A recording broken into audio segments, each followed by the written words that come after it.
آقا سلام. سلام داداش. ببخشید ما داشتیم یک ویدیوی تهیه می‌کردیم، می‌خواستیم ببینیم تیپ شما چقدر میارزه. داداش کتونیارم مچوت زدم شوال کوردیرم که برام از دانشگاه آوردم. دانشگاه. بله. فیشرت هم که بو قرود بده یک به 4 طبیعی کرد. ای بله. شما ایکس هم دارین؟ ایکس نبره ولی اگه ترا بده. نه منظورم قرص نیست، منظورم دوست دختر. دوست دختر یک نامزدی داشت من خانه نمیامد پراش وا کنم. چه بعد میشه لطفا زنگ بزنی بهش بگی دلم برات تنگ شده؟ نه برا بعد باور میرم. خواهش میکنم ما داریم ویدیو ضبط میکنیم. سلام فاتی خانه است؟ فاطمه 1 ساله که فوت کرده. داداش واقعا برات متاسفم. بهش گفتم بیا خانه نیامد بیا.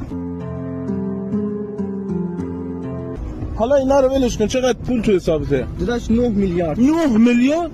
نه واقعیه. ایوه داداش الان به نظر ما عکس شما رو به یکی دیگه نشون بدیم میگه چقدر پول تو جیب شماه؟ 35000 تومان داداش. ای والله. گوشی چیه؟ گوشیم هم که ساده برار. گوشی خاصی